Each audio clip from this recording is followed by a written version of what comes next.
Salmo 40, verso 1. A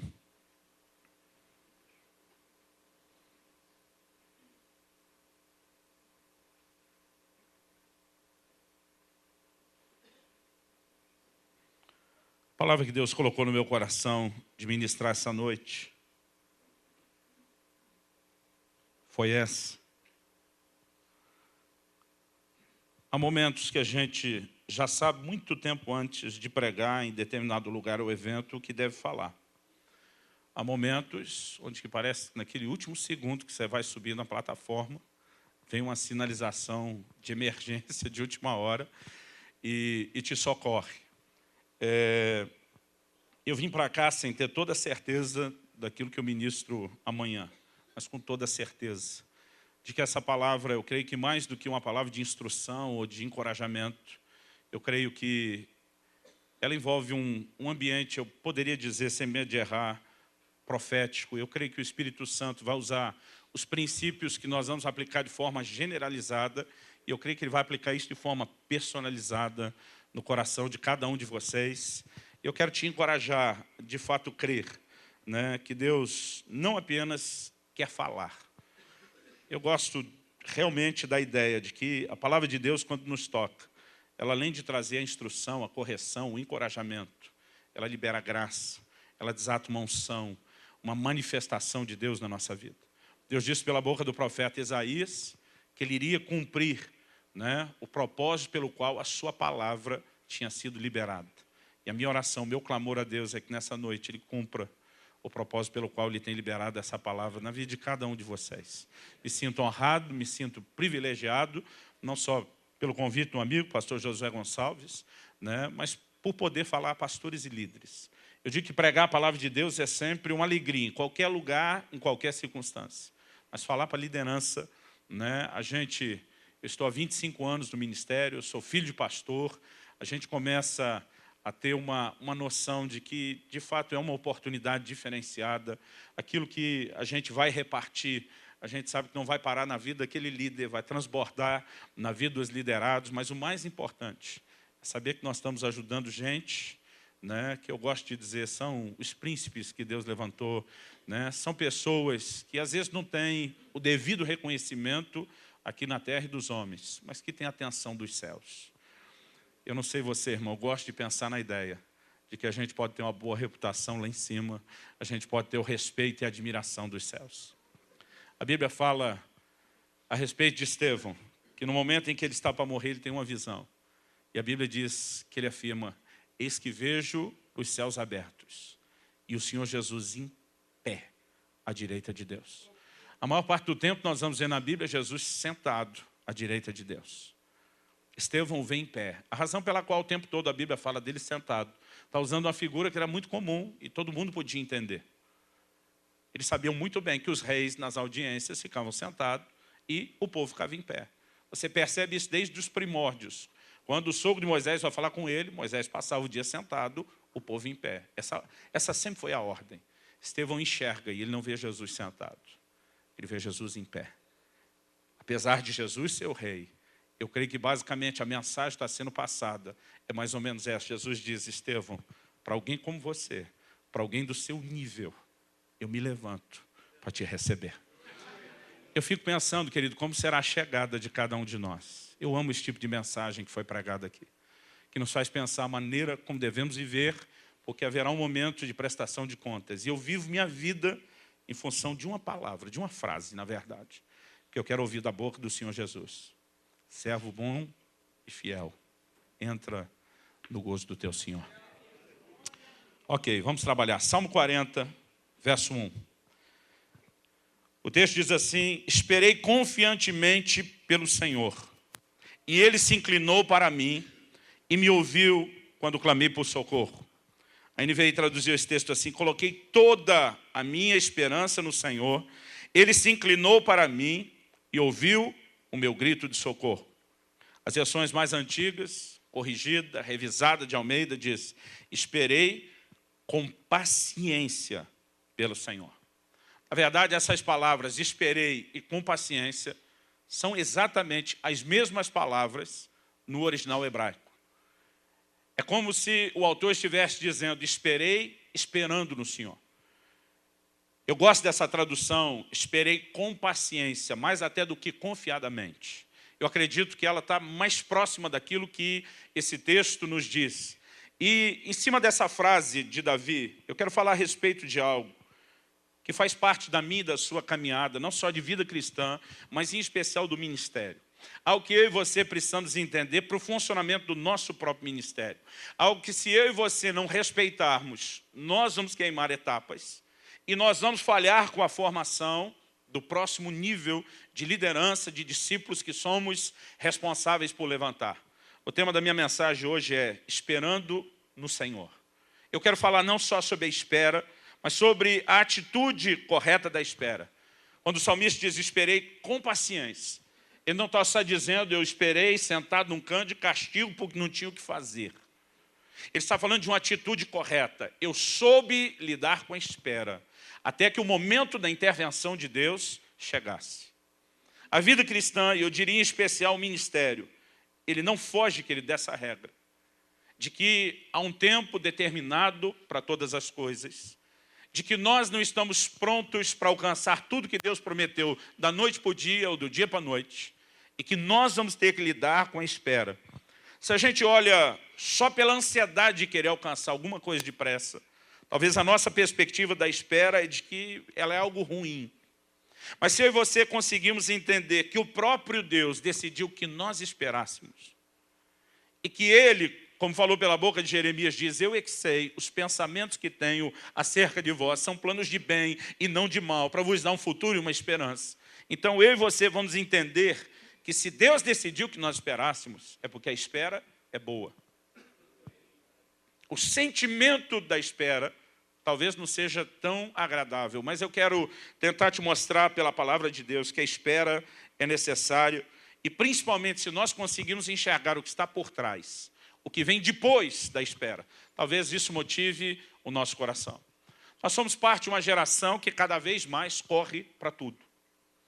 Eu me lembro no início do meu ministério, estou falando só de 2 décadas e meia atrás, quando fui para o interior do Paraná, fui fazer uma visita numa casa e combinamos que a visita coincidiria com aquilo que nós apelidamos de horário nobre da visita, que era a hora do almoço. Eu fiquei impressionado, querido, porque eu encontrei naquela casa algo que já era raro há 25 anos atrás, o que dizer hoje. Gente que decidiu fazer para nós um macarrão. Desde o momento de fazer, preparar a massa toda, era o processo inteiro, até que finalmente a gente pudesse comer aquele macarrão. Eu pensei, meu Deus, hoje em dia nem o macarrão, que já está semi-pronto, faz tanto sucesso, para um miojo da vida a gente já está impaciente, que ainda vão levar 3 minutos. Nós somos uma geração, querido, que cada vez mais quer tudo de forma expressa, instantânea, e esse ritmo de vida que nós passamos a viver nos leva a nos relacionar de uma forma errada, equivocada com as coisas espirituais, onde ainda não existem instantâneos, onde ainda é necessário espera. Hoje nós tentamos atropelar a espera em nome da fé. Eu tenho visto o conceito de muita gente, até pregadores, de que esperar está muito mais relacionado com a falta de fé do que com a presença dela. Eu quero te dizer, isso não é verdade. A própria palavra de Deus nos mostra, e eu particularmente acredito, querido, que a paciência não é mera passividade. A paciência, essa linguagem da espera, talvez ela esteja atrelada a um dos mais altos níveis de fé que nós podemos ter e manifestar.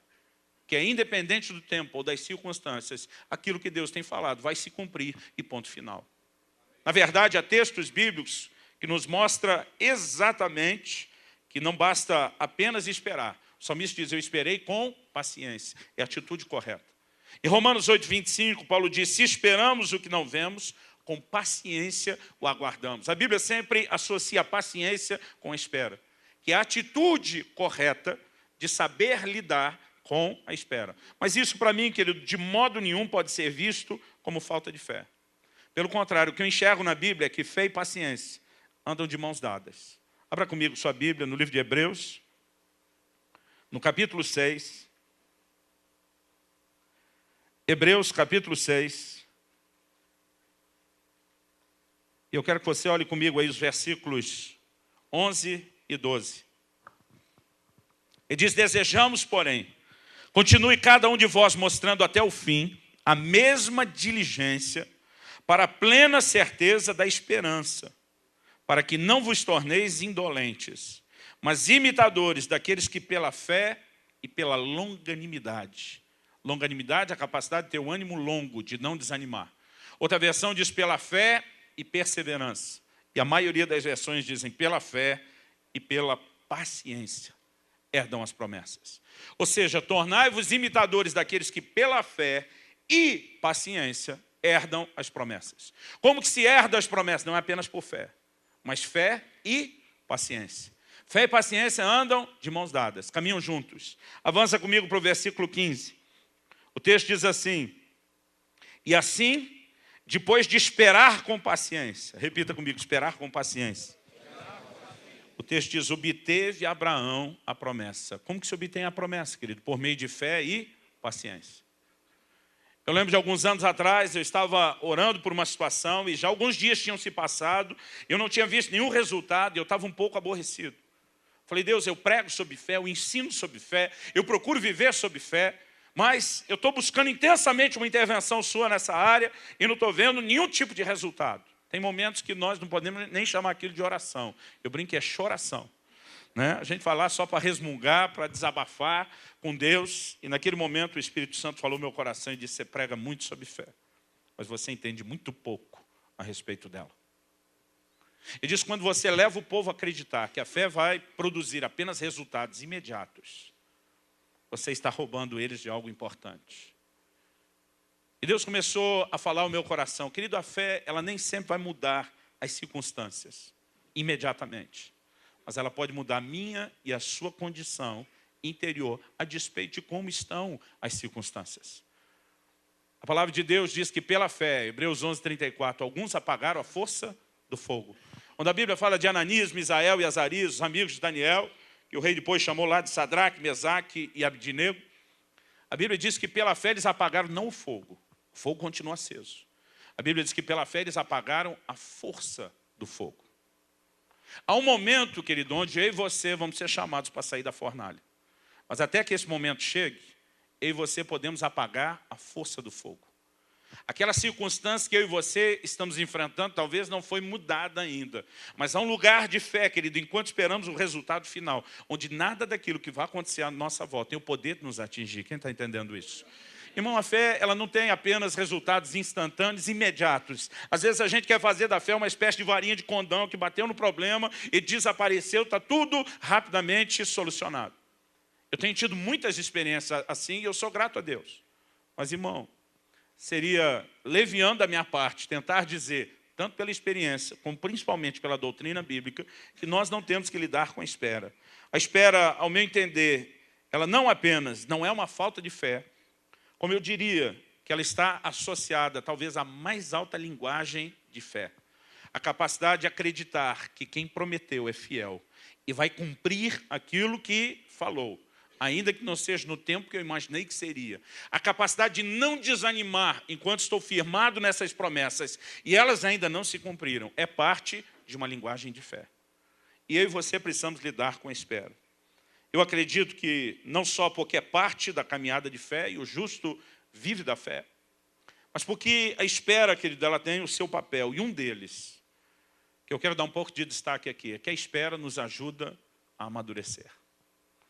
Você pode repetir isso comigo? Outro dia alguém falou, pastor, é espiritual esse negócio de repetir? Eu falei, não, é só didático. Nem todo mundo, como antigamente, anota tudo que a gente está falando. E às vezes quando você repete os pontos principais, ele diz, pelo menos tem aquilo. Então, vira para o irmão ao seu lado, dá um sorriso de crente, assim, bem simpático para ele, e fala para ele, a espera nos ajuda a amadurecer. No livro de Gálatas, no capítulo 4, abre rapidinho comigo, Gálatas, capítulo 4, versículos 1 e 2. O apóstolo Paulo está falando aqui de algo que é uma lei não só no natural, mas também no espiritual. Ele diz, digo, pois, que durante o tempo em que o herdeiro é menor, em nada difere de escravo, posto que ele é senhor de tudo, mas está sob tutores e curadores até o tempo predeterminado pelo Pai. E diz, quando o herdeiro é menor, é herdeiro. No entanto, em nada difere de um escravo na casa, porque a herança ainda não pode ser transmitida. E ele está debaixo de uma ordem, até que chegue o tempo determinado pelo pai, ele vai ter acompanhamento, treinamento, ensino, gente que vai ajudá-lo a amadurecer, porque ele só pode assumir herança quando tiver maturidade. A Bíblia diz que a herança possuída antecipadamente, antes da hora, nunca é abençoada no seu fim. A gente conhece a história do filho pródigo, que queria porque queria herança antes da hora. Irmão, qual é o momento de se receber herança? Quando o pai ou os pais morrem. Ele olha para o pai e diz, eu não quero esperar esse dia. Eu não quero esse tempo todo até o dia em que você parta e finalmente eu me torne, possuidor de tudo aquilo que legalmente eu já sei que será meu. Eu quero isso tudo agora. Quando alguém tem acesso de forma prematura à sua herança, sem ter sido preparado para isso, ele acaba comprometendo aquilo que o próprio Deus tem. E agora eu quero levar isso para o nível espiritual. Porque muitos de nós, querido, erramos, porque às vezes não manifestamos nenhum tipo de ambição ou anseio por romper em Deus, para entrar num lugar mais profundo. Mas outros de nós erramos, porque queremos demais alcançar um lugar, que às vezes Deus até sinalizou por meio de promessas que quer nos levar lá. Mas muitas vezes nós não sabemos esperar a hora ou o tempo de Deus. Nesse livro que eu mencionei, O Agir Invisível de Deus, eu compartilho uma história que aconteceu há 23 anos atrás, no início do meu ministério. Antes do ministério pastoral, passei 3 anos no ministério itinerante.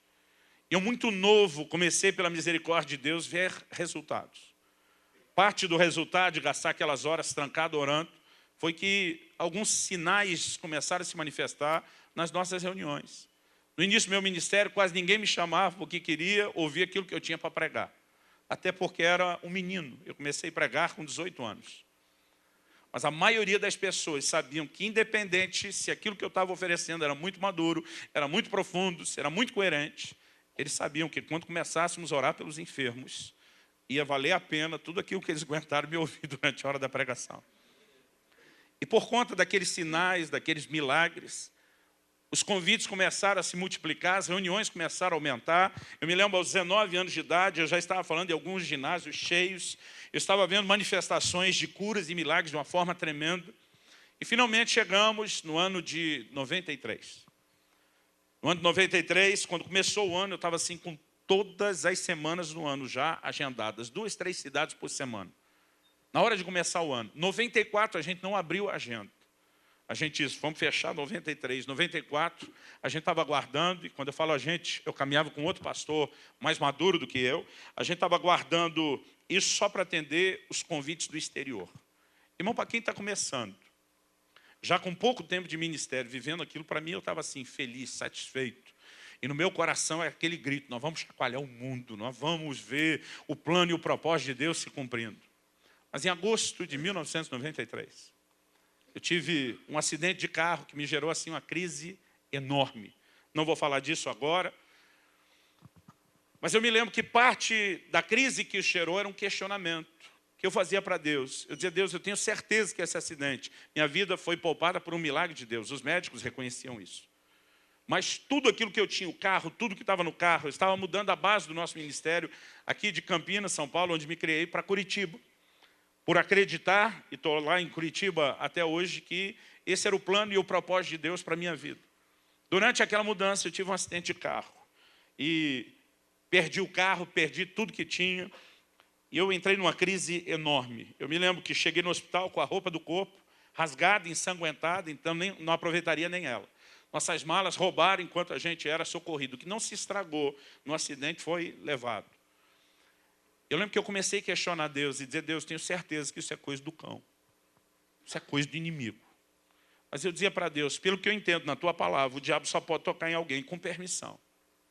Ou dela, por isso que Paulo diz, não deis lugar ao diabo, porque você der, ele vai usar essa permissão, ou uma permissão de Deus.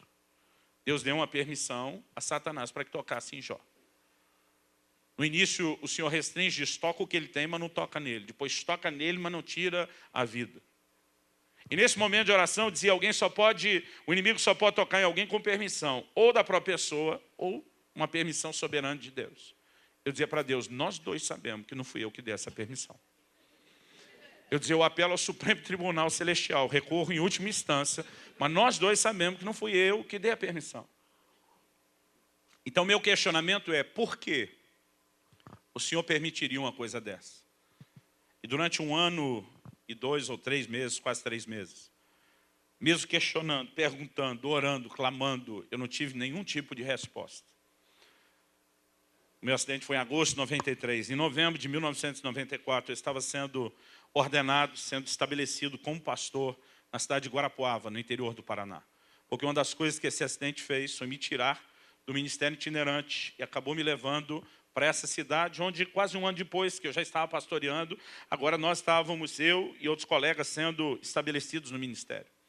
No momento em que os pastores impunham as mãos, oravam e começaram a profetizar sobre nós, vários deles deram palavras proféticas muito precisas, mas teve um deles, irmão, que foi daquele tipo de palavra, como Paulo diz aos Coríntios, é daqueles que revelam os segredos do coração. Um bom pentecostal diria, expõe o oculto e o escondido. Foi algo assim que me impressionou a precisão da palavra dele. Eu fui conversar com ele depois. Falei, cara, que palavra profética foi aquela que você me deu? Nunca vi uma coisa nesse nível. Ele falou, não, aquilo não foi a palavra profética, não. Eu falei, como não? Eu falei, se aquilo não é profecia, eu não sei o que é profecia. Ele falou, Luciano, aquilo não foi uma profecia. Normalmente, quando profetizamos, falamos pelo Espírito de Deus. E diz, o que aconteceu comigo foi a operação de um outro dom. Quando eu impus as mãos sobre você, para orar por você no momento que você estava ajoelhado.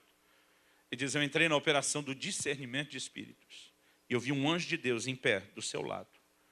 Eu lembro que eu perguntei para ele, como assim viu? Ele disse, vi como estou te vendo. Ouvi ele como você está me ouvindo.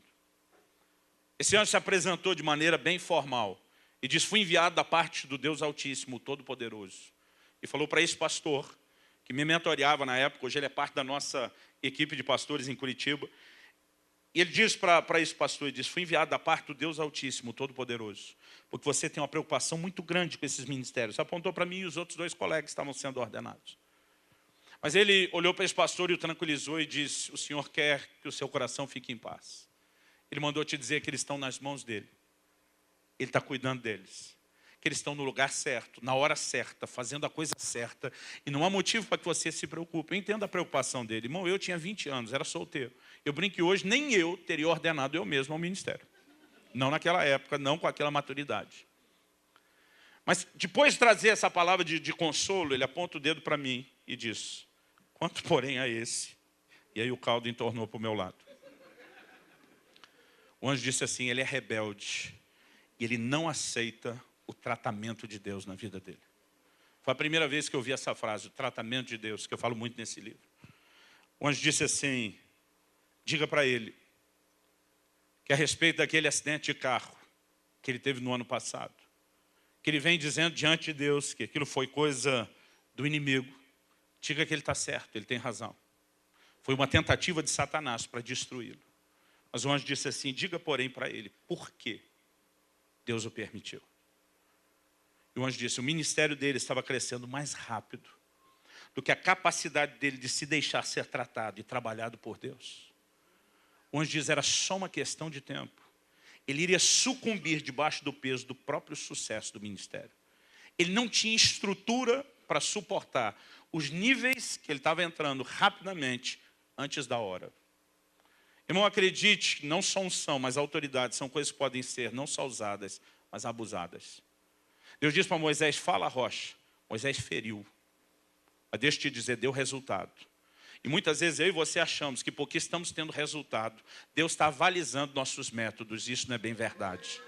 Eu e você podemos estar tendo resultados sem necessariamente estarmos funcionando dentro dos processos de Deus ou mesmo do plano e do tempo de Deus. O anjo disse, ele iria sucumbir, o sucesso dele se tornaria em fracasso. Então o anjo disse, Satanás queria pará-lo porque o via como uma ameaça. Mas o Senhor precisava pará-lo para não perdê-lo. Sabe, querido, algo que eu entendi, o anjo disse, então o Senhor permitiu que isso acontecesse para recolhê-lo, para trazê-lo a essa cidade. E diz aqui, nos próximos anos, o Senhor vai tratar com ele de uma forma muito profunda. Até que chegue a hora e o tempo em que ele seja liberado novamente para correr não só pelo Brasil, mas também às nações. Eu achei que aquele castigo ia durar 1 ou 2 anos. Só naquela cidade eu fiquei 9 anos.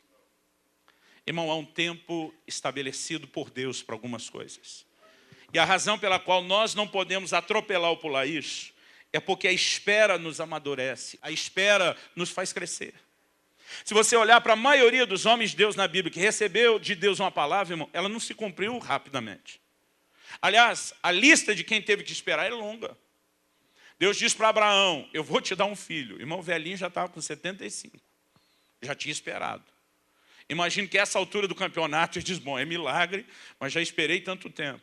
O filho vem, irmão, 25 anos depois. Você já parou para pensar nisso? Eu já falei para Deus algumas vezes, por que o senhor fala tanto tempo antes? Por que não fala mais pertinho do momento? Você olha para um Davi, o Senhor diz, eu vou te colocar no reino. Irmão, na minha conta, Davi esperou no mínimo uns 15 anos antes de ver a promessa de Deus se cumprir, sentar no trono.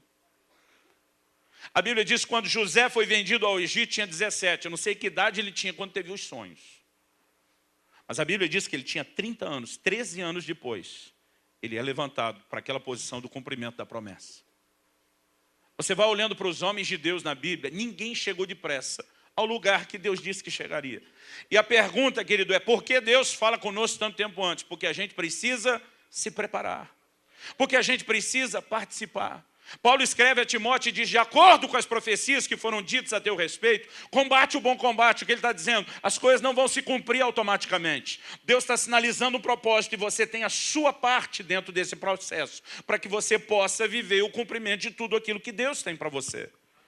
Então, nós não podemos negar, querido, que a espera é parte de um processo que nos ajuda a amadurecer. Eu mencionei José, vamos falar um pouquinho de José. José está no cárcere. Não pensa num cara que foi fiel como escravo, foi fiel como preso. De repente Deus começou a mover. Porque ele tem um sonho com 2 pessoas que eram extremamente influentes com um camarada que era o líder da nação mais poderosa da terra, de então, que era o Egito. Se tem alguém que podia tirar José do cárcere, que tinha mais voz do que o capitão da guarda que o colocou lá, era o faraó. E está diante de 2 camaradas que eram da mais alta confiança do faraó. Os 2 foram presos, nenhum foi executado ainda. Provavelmente a lógica sugere que descobriu-se uma conspiração, mas ainda não tem prova de quem é o culpado. E até que se apure isso, os 2 estão aguardando, estão lá presos, aguardando algum tipo de julgamento. José tem um sonho. Ele olha para o padeiro, se fosse hoje, na gíria da molecada de hoje em dia, imagina ele pensando, perdeu o Playboy. Esse já era. Mas ele olha para o copeiro e Deus mostra, esse vai ser restaurado. Na hora que ele compartilha o entendimento que Deus lhe deu sobre o que significa o sonho, e ele está dando a boa notícia para o cara, dizendo, meu amigo, você vai sair dessa para melhor. Deus vai restaurar a sua posição, a sua autoridade, o seu lugar de confiança, para ser quem serve o copo para Faraó. E quando Deus fizer isso, por favor, lembra desse teu servo, que está te trazendo essa palavra de consolo e de esperança. Irmão, quando você lê Gênesis 40, você vai ver um José que está resmungando, amargurado. Porque eu fui preso inocentemente, fui roubado da terra dos meus pais.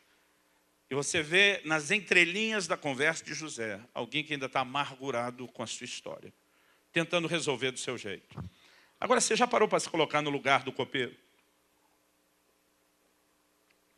Você está diante da possibilidade da morte, da execução. Você não sabe se o que vão apurar é ou não a verdade, sua cabeça está a prêmio. Mas você tem um sonho, alguém te diz, daqui 3 dias. E diz, não são 3 semanas, não são 3 dias, daqui 3 dias. O seu cargo vai ser restituído, você vai ser honrado, você está diante do rei. Irmão, 3 dias depois, o negócio acontece do jeito que foi falado, é para nunca mais esquecer na vida. Ou seria hoje, numa linguagem mais pentecostal, para glorificar de pé. Agora, as coisas acontecem exatamente desse jeito. 3 dias depois o cara está livre. Mas a Bíblia diz assim, mas o copeiro não se lembrou de José. Sabe que o homem teve uma amnésia? A amnésia não foi, irmão, porque 2 anos depois, ele lembra. Como é que o cara lembra 2 anos depois, mas não lembra 2 anos antes, quando acabou de sair? A Bíblia diz, o coração do rei está nas mãos do Senhor, e ele o inclina para onde quer. Eu imagino Deus olhando de cima e dizendo, se tu sair daí agora, José, em vez de cumprir o propósito que eu tenho para você, que é te usar para preservar seus irmãos, você vai usar essa sua autoridade com rancor. E no momento que você encontrar seus irmãos, você se livra deles. Você não está pronto para cumprir aquilo que eu planejei para você. 2 anos depois de muito quebrantamento naquela cela, quando a poeira baixou no coração, imagino Deus olhando. Você não é menino. Acho que agora já dá para te levantar. Toda a história tem o seu pano de fundo. E algo que nós vamos perceber na Bíblia, querido, é que a razão pela qual nenhum de nós poderia ser promovido muito depressa é justamente porque a espera nos ajuda a amadurecer. Paulo aconselha Timóteo, não estabeleça numa posição de ministério e de autoridade um novo na fé. Irmão, ninguém que é novo deveria estar sendo projetado rapidamente para um lugar de autoridade. Abre comigo sua Bíblia em Levítico, no capítulo 19, os versículos 23 a 25. Levítico 19, 23 a 25. O Senhor diz assim, quando entrardes na terra e plantardes toda a sorte de árvore de comer, ser-vos-á vedado o seu fruto. 3 anos vos será vedado, dele não se comerá. Porém, no 4º ano, todo o seu fruto será santo. Será oferta de louvores ao Senhor. No 5º ano, comereis fruto dela, para que vos faça aumentar a sua produção. Deus está dizendo, quando vocês plantam uma árvore, não tenha pressa em comer dela. Os primeiros 3 anos é perdido. No 4º ano, vocês oferecem ao Senhor. E vocês só vão começar a comer no 5º. Deus não está dizendo, não coma antes porque o fruto não é bom. Deus disse, se você souber esperar a hora de usufruir da árvore, você vai fazer com que a produção dela aumente. Quando Paulo diz, não atarás a boca do boi que debulha, escrevendo aos Coríntios, ele diz, acaso é com bois que Deus se preocupa? Eu quero usar a mesma frase de Paulo aqui, acaso é com árvores que Deus se preocupa? Ou não é conosco? O nosso afã de hoje em dia, querido, no crescimento, é uma produção em série de liderança. Tem feito a gente empurrar muita gente prematuramente para alguns lugares que eles ainda não estão prontos para estar. E eu não estou dizendo, irmão, que ficar do jeito que estava está certo. Essa letargia inércia que a igreja chegou não dá para continuar. Mas reverter isso da noite para o dia, tentando fazer uma produção expressa, sem que as pessoas tenham o mínimo de tempo para amadurecer, também é sair de um extremo e ir para o outro. As pessoas precisam de um momento específico onde alcancem amadurecimento. O reino de Deus, querido, é constituído de processos. Jesus diz em Marcos 4, de 26 a 29, que quando o homem planta uma semente na terra e ela germina sem ele saber como, ele diz, há processos. Ele diz, primeiro vem a erva, depois vem a espiga, depois vem o grão cheio na espiga. Já encheu, dá para colher? Ainda não. Ele diz, então se espera que o grão amadureça. Somente então se lhe mete a foice. Não dá para colher um fruto antes da hora. E li um artigo, muitos anos atrás, de uma pessoa que viu uma lagarta formar o seu casulo e ele ficou ansioso para ver o processo de transformação dela em borboleta. Houve momentos que ele achou que a lagarta tinha morrido, porque não saía nunca daquele casulo. Todo dia ele dava uma olhada, todo dia dava uma espiada. Ele já estava assim, desanimado, quase desistindo, quando ele viu o casulo dar um pequeno sinal de abertura.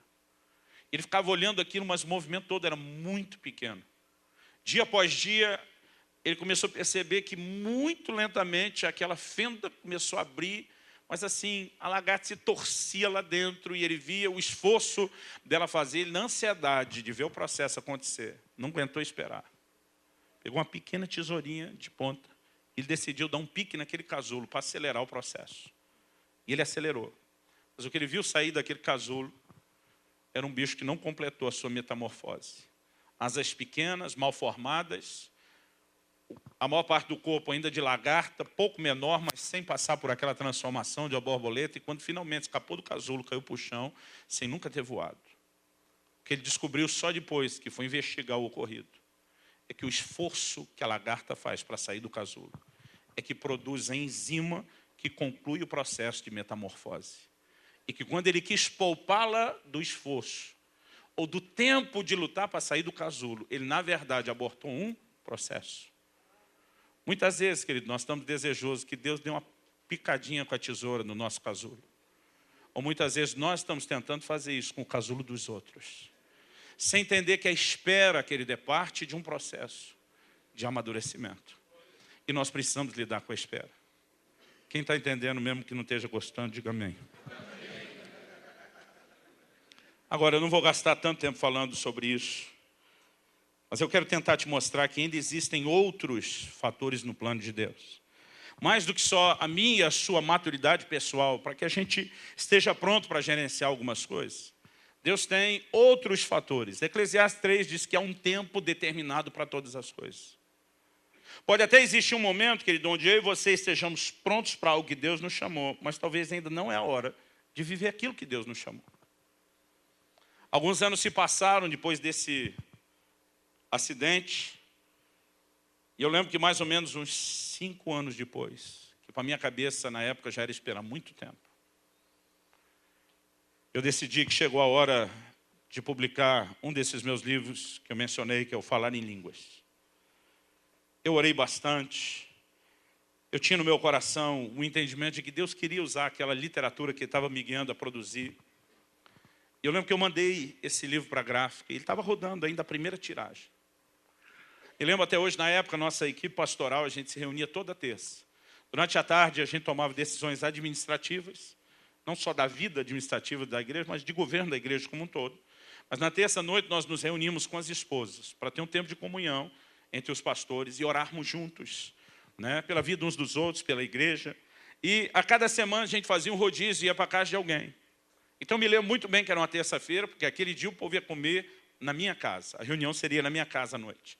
E quando eu levantei de manhã, estava ali tendo meu tempo com Deus, orando, buscando ao Senhor pela manhã.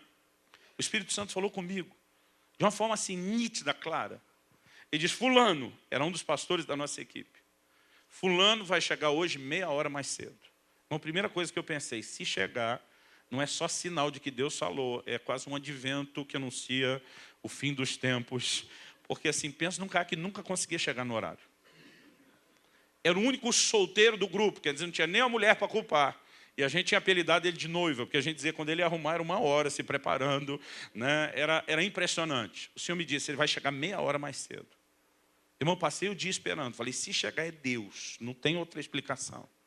E o Senhor me disse, a razão pela qual ele vai chegar meia hora mais cedo é porque ele teve um sonho essa noite. Eu dei a ele um sonho a teu respeito.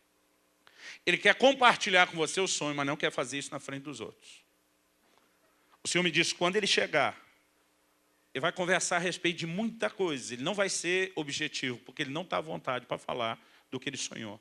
Então você apresse ele, manda ele direto ao ponto. Diga que eu já te falei, que ele iria contar o sonho e que ele chegaria meia hora mais cedo. Eu pensei, uau. Irmão, pensa num dia que não passava, eu ficava esperando aquilo. Fim da tarde, fui para casa, me arrumei, daqui a pouco toca a campainha, eu olho no relógio, 7h30, a gente tinha marcado às 8. Exatamente meia hora antes. Eu olho, está lá o fulano. Ele entrou, recebi ele, começamos a conversar. E ele começou a dar aquela volta. Será que chove? Será que não chove? Será que esfria? Eu falei para ele, amigão, corta o papo. Não vamos ficar dando volta, enrolando. Eu sei por que você está aqui. Ele me olhou e disse, ah é? Eu falei, Deus me disse de manhã que você chegaria meia hora mais cedo, que você teve um sonho e que você ia me enrolar, que você estava sem graça. Falar, então prega fogo, estou pronto. Eu já sei que você tem algo de Deus e estou aberto, não vou nem discutir, manda. Pensa num bicho que encheu o peito de aleluia. Então é de Deus mesmo. Nessa hora eu pensei, o que quer que seja que venha, eu já avalizei antes. Ele disse, sabe aquele seu livro que você escreveu sobre falar em línguas? Irmão, eu falei, sei, já estava assim pronto. Diz aí, vai para as nações, vai ser uma benção, vai tocar muita gente, vai, estou pronto, sei, fala. Ele olhou para mim e disse assim, Deus mandou eu te dizer que, de novo, você saiu na frente dele antes do tempo e antes da hora. Irmão, o negócio já estava na gráfica. Eu falei, você não podia ter falado isso antes? Eu falei, eu acho que 5 anos depois eu já estou um pouco mais maduro. O Senhor disse, você já pode suportar algumas coisas que você não suportava antes, mas não chegou a hora dos seus livros ainda. Há outros fatores no plano de Deus, querido, que envolvem muito mais coisas do que apenas a minha e a sua maturidade. Eu quero te mostrar uma teoria, vou chamar isso de uma teoria, você não precisa receber isso como doutrina. Eu acredito que Moisés se precipitou em relação ao tempo que Deus queria usá-lo. Ele não soube esperar a hora. E porque não soube esperar a hora, ele atrasa o plano de Deus, não só na sua vida, mas ele atrasa o plano e o projeto de Deus para uma nação inteira. Deixa eu tentar te mostrar isso. Em Gênesis capítulo 15, a partir do versículo 12. Gênesis capítulo 15, a partir do versículo 12. O texto diz assim: ao pôr do sol, caiu profundo sono sobre Abrão, e grande pavor e cerradas trevas o acometeram. Então lhe foi dito: sabe com certeza que a tua posteridade será peregrina em terra alheia, e será reduzida à escravidão, e será afligida por 400 anos. Mas também eu julgarei a gente a que tem de sujeitar-se, e depois sairão com grandes riquezas. Nós estamos na época do patriarca Abrão, antes de Deus sequer ter mudado o nome dele ou ter lhe dado um filho. Deus diz: olha, sabe uma coisa com certeza, sua descendência vai ser reduzida à escravidão. Por quanto tempo? 400 anos. Deus diz: vai acontecer assim. No final, eles vão sair, eu vou julgar a nação que a escravizou, eles vão sair com muitas riquezas. Mas Deus diz: eu estou estabelecendo o tempo e o período como 400 anos. Agora abra sua Bíblia comigo em Êxodo, no capítulo 12, nos versículos 40 e 41. Êxodo, capítulo 12, versículos 40 e 41. A Bíblia diz: ora, o tempo que os filhos de Israel habitaram no Egito foi de 430 anos. Aconteceu que ao cabo dos 430 anos, nesse mesmo dia, todas as hostes do Senhor saíram da terra do Egito. Irmão, quando Deus falou com Abraão, Deus disse 400 anos. Quando eles saíram do Egito, eram 430 anos. Eu quero tentar te mostrar, vou chamar isso de uma teoria, não de uma doutrina, que a precipitação de Moisés fez com que a nação de Israel ficasse 30 anos a mais debaixo de escravidão, sem que esse fosse o plano ou o projeto de Deus. Vamos tentar ver isso. Eu quero que você dê uma olhadinha comigo no livro de Atos, no capítulo 7. Estevão, na pregação dele, resume de uma forma assim extraordinária a síntese que ele faz do Velho Testamento, de toda a história de Israel, de como Deus começa um processo com Abraão para culminar na vinda de Jesus, o plano de salvação. Em Atos, no capítulo 7, no versículo 17, a Bíblia diz assim: como, porém, se aproximasse o tempo da promessa que Deus jurou a Abraão. Preste atenção nessa frase. O tempo da promessa que Deus jurou a Abraão muito tempo antes deles se tornarem escravos. Como se aproximasse o tempo da promessa que Deus jurou a Abraão, o povo cresceu, se multiplicou no Egito, até que se levantou ali outro rei que não conhecia José. Esse outro rei tratou com astúcia a nossa raça, torturou os nossos pais, a ponto de forçá-los a enjeitar seus filhos para que não sobrevivessem. Por esse tempo, de novo aqui a palavra tempo, nasceu Moisés, que era formoso aos olhos de Deus. O Velho Testamento só diz que era formoso. Estevão traz uma luz, dizendo mais do que uma criança, né, bonita, mais do que um menino, né, charmosinho quando nasceu, e diz formoso aos olhos de Deus. Está dizendo, chamou a atenção de Deus. Teve a atenção de Deus atraída para si.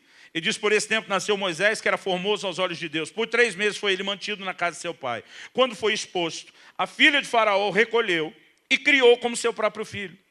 E Moisés foi educado em toda a ciência dos egípcios e era poderoso em palavras e obras. Irmão, não sei o que aconteceu no deserto para ele dizer que ficou ruim para falar. Mas antes a Bíblia diz que ele era poderoso em palavras e em obras. Vamos continuar. 23. Quando completou 40 anos. E a vida de Moisés tem 3 ciclos de 40 anos. Ele morre aos 120. Você tem um período do nascimento até os 40, você tem outro período dos 40 até os 80, e outro dos 80 aos 120, quando finalmente ele morre. Quando completou 40 anos, veio-lhe a ideia de visitar seus irmãos, os filhos de Israel. Vendo um homem tratado injustamente, tomou-lhe a defesa e vingou o oprimido, matando o egípcio. 25, ora, Moisés cuidava, pensava, acreditava que os seus irmãos entenderiam que Deus os queria salvar por intermédio dele. Eles, porém, não compreenderam. Irmão, deixa eu te dizer o dilema de muito ministério. Não é entender qual é o chamado de Deus para ele. Não é entender qual é o propósito de Deus para si. É querer forçar um reconhecimento quando ele ainda não existe. O reconhecimento, querido, é parte de uma das sinalizações que Deus usa, de que o seu tempo chegou. E muitas vezes a gente age com uma baita uma teimosia dizendo, eu sou o cara que Deus vai usar. E Moisés não estava errado. Ele começa a fazer as contas, as equações emocionais, mentais, intelectuais. Cara, quando todo hebreu tinha a ordem de se nascesse um filho do sexo masculino, ser jogado no Nilo, meus pais aproveitaram a brecha da lei. Porque o faraó nunca disse o jeito que tinha que jogar no Nilo. Então os pais disseram, não tem nada na lei que impede um cestinho, que impeça o menino de afundar e afogar. Vamos obedecer a ordem, vamos colocar no Nilo de um outro jeito. Eles pegaram a brecha da lei. A filha, Miriam, vai de olho acompanhando, porque os pais estão acreditando, Deus vai fazer alguma coisa. Irmão, e o timing é preciso. O menino vem descendo pelo rio, na hora em que a filha de Faraó está se banhando. Vem um cestinho, ouve choro de criança. Ela abre, olha, o instinto maternal foi provocado. Ela se compadece da criança e diz, eu vou adotar esse menino. Vem Miriam por perto e diz, arruma alguém para criar esse menino. E a mãe, que antes não podia criá-lo, agora foi financiada, foi custeada para poder criar um menino. Quando desmamou, ele vem para o palácio. No palácio, ele é formado, treinado justamente para ser um líder. Ele conhece todos os bastidores do que futuramente ele sabe vai ser o inimigo. Ele, quando chega à fase adulta, ele começa a olhar os seus irmãos oprimidos e diz, isso não está certo. Alguém tem que fazer alguma coisa. E se alguém está numa posição, foi preparado para isso. E se alguém está dentro de um cenário favorável, de ter o dedo de Deus empurrando para ser o cara, Moisés começa a pensar, esse cara sou eu. Nem tinha a música ainda, mas ele já imaginava que o cara era ele. O problema, irmão, é que enquanto ele esperava que eles iriam compreender que era por meio dele que Deus iria livrar Israel, ninguém compreendeu. Vamos continuar o texto. Eles, porém, não compreenderam. 26. No dia seguinte, aproximou-se de uns que brigavam e procurou reconduzi-los à paz. Irmão, ninguém pode negar que Moisés estava bem intencionado. Dizendo, homens, vós sois irmãos, por que vos ofendeis uns aos outros? Mas o que agrediu o próximo repeliu, dizendo, quem te constituiu autoridade e juiz sobre nós? E a pergunta, irmão, vem com um tapa na cara, porque realmente ninguém constituiu. Deus ainda não tinha feito isso, mas Moisés sabe que Deus queria fazer. O camarada olha para ele e diz, acaso queres matar-me como fizeste ontem ao egípcio? A essas palavras Moisés fugiu e se tornou peregrino na terra de Midian. Porque a Bíblia diz, chegou o conhecimento do faraó e o faraó queria matá-lo. Então ele foge, irmão, por falta de opção. Se eu ficar, eu morro. Se eu ficar, eu perco tudo. Então agora esse cara debanda e ele passa 40 anos no deserto, cuidando de ovelhas. Quando ele tem 80 anos de idade, Deus aparece para ele na sarça. E Deus diz, e aí Moisés, vamos libertar aquele povo? Imagina Moisés dizendo, agora não quero mais. Sabe o que Deus diz para Moisés? Já morreram aqueles que queriam te matar. A poeira finalmente abaixou.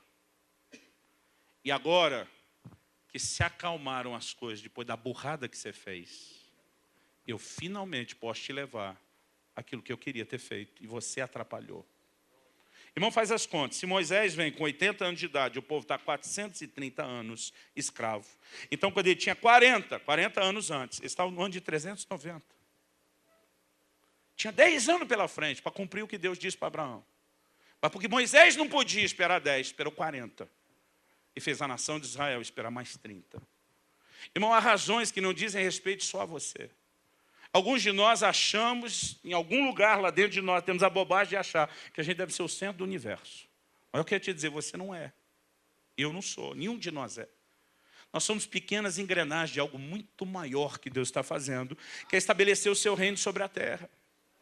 Quando a Bíblia apresenta a visão do que nós somos, diz que nós somos membros de um corpo. Você é parte de algo maior, querido. Você não foi criado para funcionar sozinho, desconectado dos outros.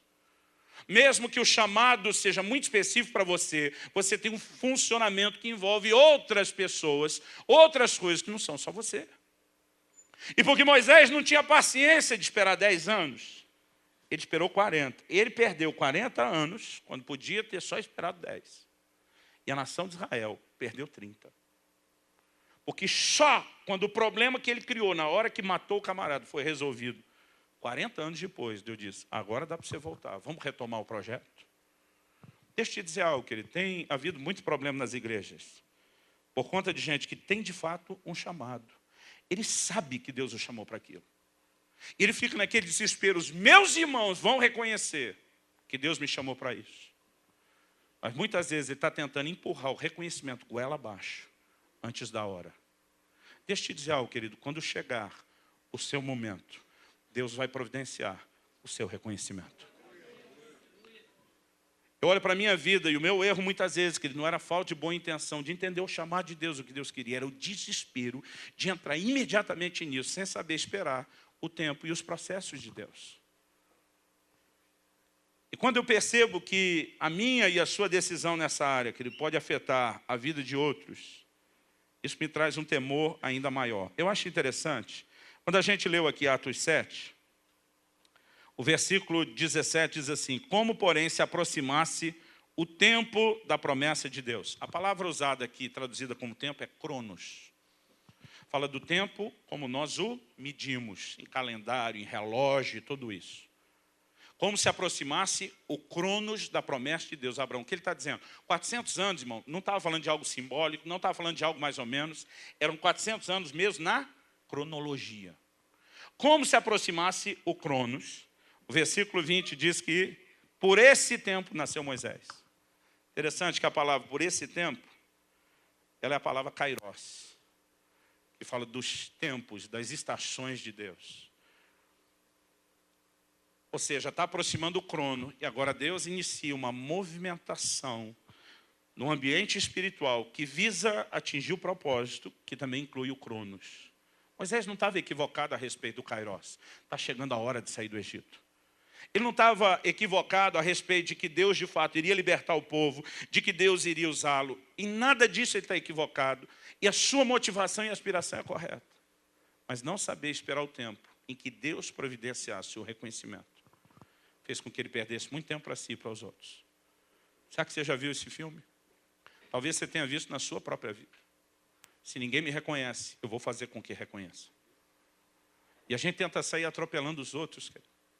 A gente sabe que o chamado é legítimo, mas a crise é por que ninguém entende ou reconhece? Porque provavelmente você está se movendo fora do tempo, quando deveria ter aguardado um pouquinho mais. E o problema, irmão, não é só a gente errar com isso. O problema é quando você está de olho em gente preciosa, que Deus tem um plano, um projeto dentro do ministério, e daqui a pouco eles querem atropelar você e os outros também. Porque quem não entendeu como lidar com a espera, não sabe entender, não sabe ensinar os outros a entender como lidar com a espera. Eu tenho conversado muito com meu filho, que acabou de completar 18 anos. Um dos assuntos que nós mais falamos, e nesse momento uma das mensagens minhas que ele mais gosta é essa, sobre a espera. Porque é uma das coisas que a gente mais conversa. Eu tenho dito, filho, eu e sua mãe escolhemos esperar. E a gente pode falar isso sobre todos os ângulos. Sobre a bênção de ter esperado, sobre a dificuldade do período da espera. Porque quem passou por isso, irmão, sabe ensinar melhor do que quem não passou.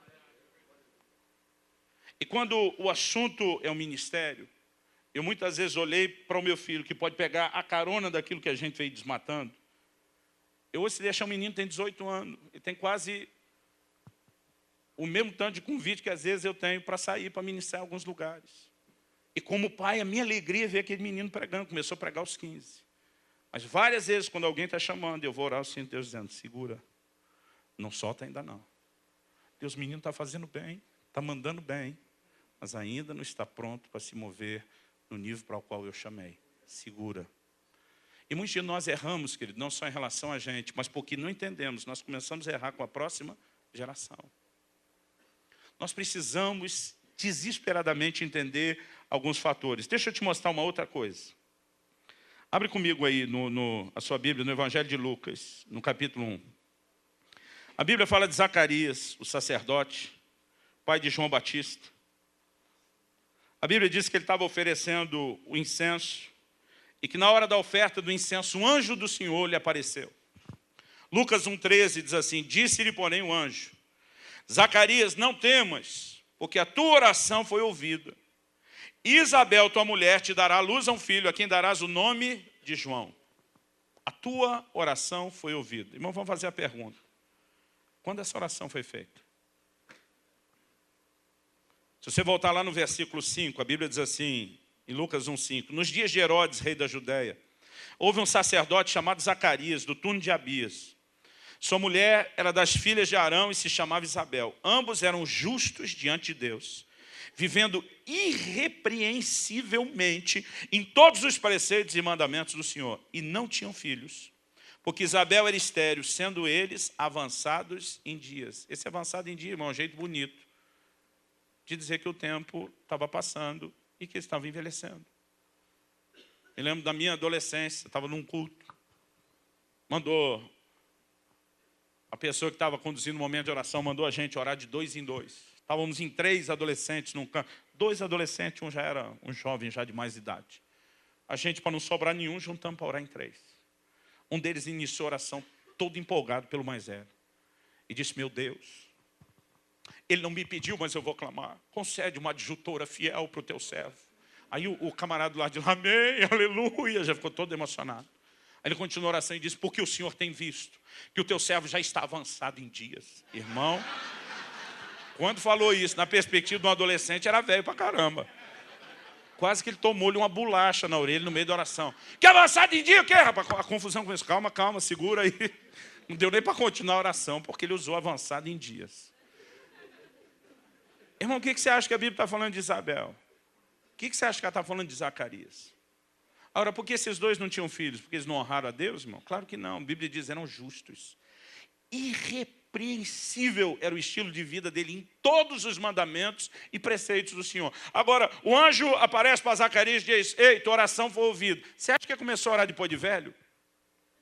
Irmão, eu tenho orado com muita gente que não pôde ter filhos. Pela graça de Deus, a gente tem visto muita gente receber uma intervenção e um milagre de Deus. Não é todo mundo, mas eu não sei dizer quantos testemunhos desses eu tenho visto nos últimos anos.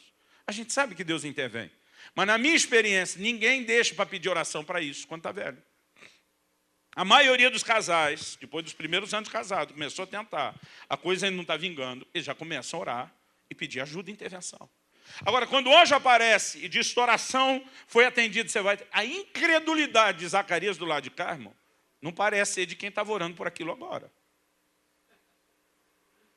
Ele não dá um glória, ele não está animado quando o anjo dá notícia. Ele diz, como é que vai ser esse negócio aí? Eu acho que lá no fundo ele está dizendo, o sonho morreu, acabou. Já nem eu me lembro mais da época que eu orava por isso. E uma pergunta é, se Deus ouviu uma oração antiga, por que ela só está sendo anunciada agora? Há muitos fatores pelos quais as orações às vezes não são respondidas imediatamente. Eu vou te dizer o que eu penso sobre o caso desses dois. Você não é obrigado a concordar.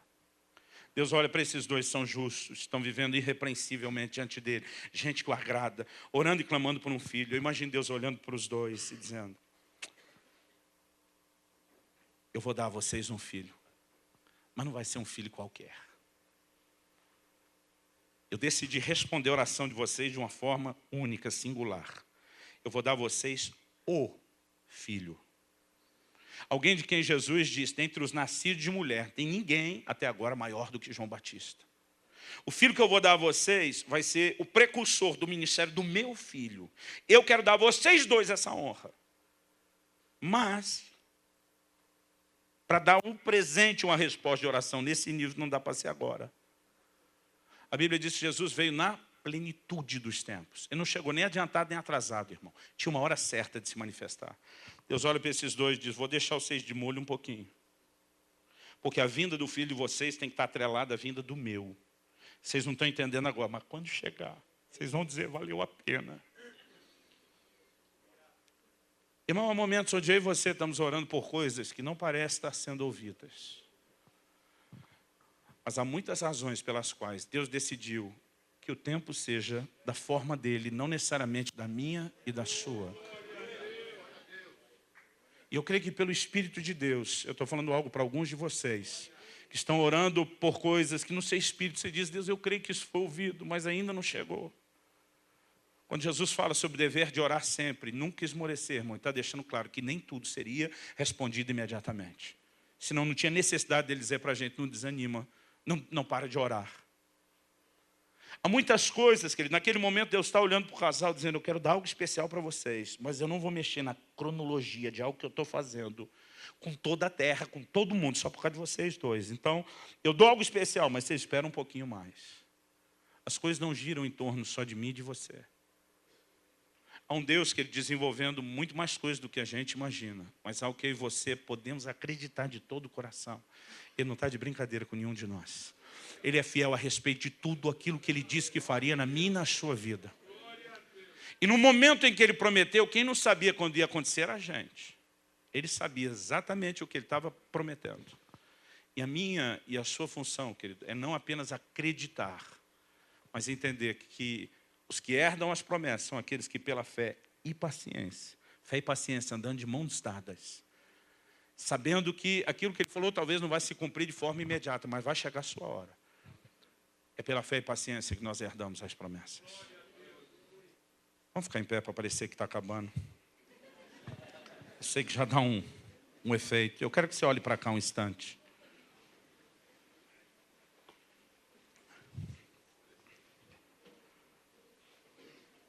No mesmo livro de Hebreus, no capítulo 6, o mesmo texto que fala que pela fé e paciência se herda as promessas.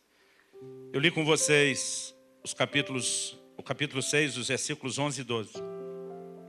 Mas a verdade é que em Hebreus 6, no versículo 10, o versículo anterior, que eu fiz questão de não ler antes, a Bíblia diz assim, porque Deus não é injusto para ficar esquecido do vosso trabalho e do amor que evidenciaste para com o seu nome, pois servistes e ainda servis aos santos. Ele está dizendo, Deus não é injusto. Ele disse, se o tempo está passando, e você ainda não viu algumas coisas acontecerem, não é porque Ele é injusto, não é porque Ele se esqueceu de você, não é porque Ele não está vendo a sua dedicação, é porque você, além de fé, você precisa de paciência. No livro de Tiago, no capítulo 5 e no versículo 10, a palavra de Deus diz assim, irmãos, tomai por modelo no sofrimento e na paciência os profetas, os quais falaram em nome do Senhor. Eis que temos por felizes os que perseveraram firmes, não desistiram de esperar, decidiram andar em longanimidade, em paciência, em perseverança. Tendes ouvido da paciência de Jó, e vistes que fim o Senhor lhe deu, porque o Senhor é cheio de eterna misericórdia e compassivo. Tem muita gente que usa o livro de Jó para fazer parecer que Deus não está tão interessado no nosso meio. A Bíblia diz, você quer saber o que Deus pensa de cada um de nós? Olha o fim que Deus lhe deu. Depois de uma atitude de paciência da parte dele. Se você começar a olhar com calma, querido, ao longo de todas as Escrituras, você vai perceber que talvez é a sua ansiedade que não te deixa enxergar o tanto que a palavra de Deus fala sobre a importância da espera. O livro de Esther na Bíblia é um livro interessante. Não menciona nem Deus nem o diabo, mas mostra uma baita de uma briga no reino espiritual dos dois. Tem um homem que honra a Deus, chamado Mardoqueu ou Mordecai, dependendo da versão da Bíblia que você usa. Irmão, Mardoqueu percebe uma certa conspiração contra a vida do rei. Decide não apenas ser um bom cidadão, mas como uma pessoa justa e de princípios. Ao tomar conhecimento, não querendo ser cúmplice, ele denuncia a conspiração. A conspiração foi abortada, as pessoas foram julgadas, a vida do rei foi poupada. Pergunta, o que é que foi feito por esse homem? Nada. Muitas vezes eu e você temos a sensação ao longo do nosso caminho de que a gente se esforçou, a gente tentou dar o nosso melhor, a gente tentou fazer tudo direito e parece que ninguém está enxergando. Ou será que só eu já passei por isso? Mas deixa eu te dizer, querido, aquele aparente não reconhecimento Na verdade era, me perdoe a palavra, pode parecer vulgar para você, mas era Deus guardando uma carta na manga. Vamos melhorar isso. Era Deus guardando o crédito para a hora devida. No momento em que Amã começa a orquestrar um plano para justamente tirar a vida de Mardoqueu, Deus que tem suas formas de agir, dá uma cutucada lá na cabecinha do rei. E o homem mais poderoso daqueles dias de um império mundial não consegue dormir. E porque não consegue dormir, não tem televisão à noite. Ele tem que tentar se entreter de alguma forma. E ele faz algo que muitos de nós não consideraríamos entretenimento. Ele decide ler algumas crônicas do reino.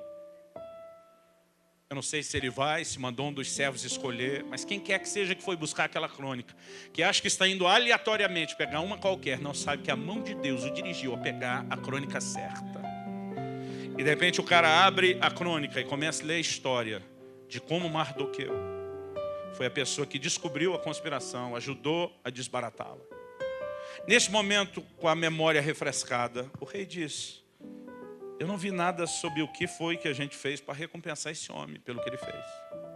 Imagina o servo dizendo: Deus, não tem, rei, não tem nenhum indício de nenhuma recompensa. Eu acho que nós deixamos essa passar batido. O rei pensa: eu devo minha vida a esse homem. Ninguém fez nada. Não, nós vamos fazer alguma coisa. E no dia seguinte, o dia que Amã achou que sentenciaria esse homem à morte, o rei já chega para Amã perguntando o que se deve fazer ao homem a quem o rei quer agradar. O estúpido Naamã, achando que era com ele, disse: tem que colocar a coroa do rei na cabeça dele, tem que vesti-lo com o seu manto, tem que colocá-lo sobre o seu cavalo, pegar um dos seus servos de maior expressão, sair puxando o cavalo e dizendo: assim se faz ao homem a quem o rei quer agradar. O rei olha para ele e diz: faz isso com Amã, com Mardoqueu. E o Amã, que odiava o Mardoqueu, queria matá-lo. Agora tem que pagar esse mico de sair gritando. Irmão, deixa eu te dizer, muitas vezes eu e você estamos nos sentindo esquecidos, abandonados, injustiçados, porque parece que a gente fez tudo que tinha que ser feito e ninguém lembrou de nós. Hebreus 6,10 diz: ele não é injusto para se esquecer das suas obras. Está tudo na caderneta dele. Os antigos usavam isso, caderneta. Eu sinto que nessa noite Deus de alguma forma quer trazer ânimo ao meu e ao seu coração. Tudo aquilo que Ele tem dito ao nosso respeito vai se cumprir, querido. Hoje, 20 e tantos anos depois, estou começando a ver o cumprimento de muito daquilo que Deus prometeu. E que eu estava correndo que nem um louco desde o começo. O fato de que muitas vezes a coisa não vai acontecer de forma imediata, querido, não quer dizer que não vai acontecer. Quem está entendendo, diga amém.